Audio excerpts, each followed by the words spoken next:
Hey, what's going on, guys? And today I wanted to do a video review for the Vitamix blender. So in this video, I'm just going to walk you through some of the functions of this blender, give you my overall thoughts, and we'll really just go through some of the features of it. I don't have anything here to actually do as a test blend, but I will assure you this thing is actually really awesome once you get it fully set up. So overall, you can see the footprint of this really isn't all that large. We just have this sitting on like a little table that we have here in our kitchen. For power, you have your standard cord that basically it's plugged in. You can see we just have it plugged in over here. And then there's actually a flip switch down here so you can easily flip it on or off. So when you're not using it, you flip it off. This LED will completely go out. And then when you're ready to use it, you can flip it back on. Now, the cool thing about this particular blender is this actually has magnets and sensing capabilities based on the food that you're actually going to be using in it. So if you're really looking to upgrade your blender, you want something that's really going to be able to efficiently blend based on the types of things that you're going to be doing, whether or not it's food processing or smoothies, things like that. This blender has that capability.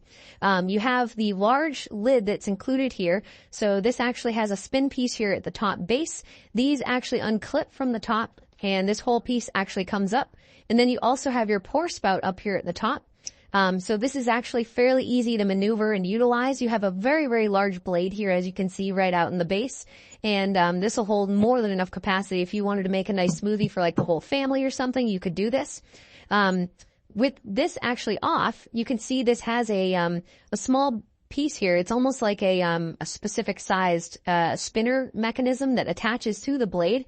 This actually has magnets that will sense in, and you've also got the rubber pieces here that fit around. I'm just going to put this down.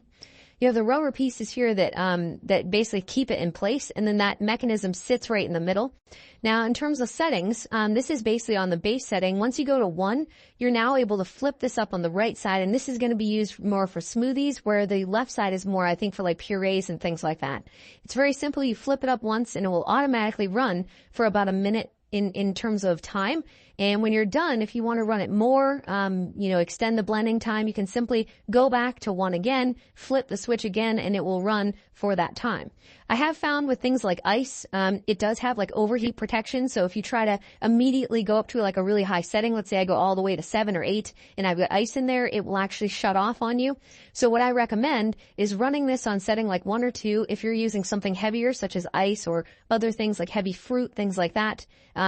Start at the low settings, let it run for a minute, and then if you want to continue, you can actually crank it all the way up to those higher settings. It goes all the way to 10. And one thing I really like about this blender, I'm not going to test it here for you guys because my daughter's actually napping in the other room, but the blender isn't really all that loud.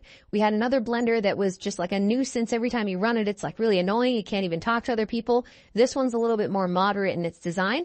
Another thing I really like about this is it's very easy to clean this whole base area that's around this. So if you get like, let's say you get protein powder or something like that on this, very easy to wipe it down.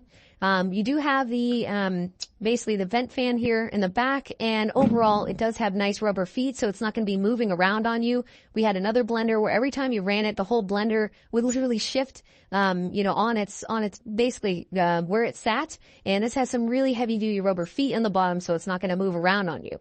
Now, another thing you can do with this is you may not want to necessarily utilize this large, container every time you make shakes. So they do actually have an add-on, and this is what I got here. You can get this add-on as a separate add-on. It comes with its own blade, and it actually is a full cup.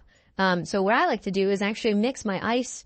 I'll do like some peanut butter, some nice, like protein powder, stuff like that, mix in some fruit, and this will make an awesome smoothie. And then you have your own separate cup, which will also attach to this whole setup here. So this is a nice add-on that you can actually get for this, and it works perfectly with the same Vitamix system. So overall, very, very happy with the Vitamix. I think once you get in tune with it, one thing I'll just note is sometimes the magnets can be a little bit finicky, but usually it comes down to a matter of just making sure that the lid and everything is tight, and you've got everything set up the way it's supposed to be, right? They're not going to allow you to start mixing when the lid is sort of loose or not tightened properly onto the container. So it's almost like a nice safety mechanism so you don't end up with massive spills of liquid, coming out all over the place. Anyway, thanks for checking out my video review, and hopefully you found it helpful.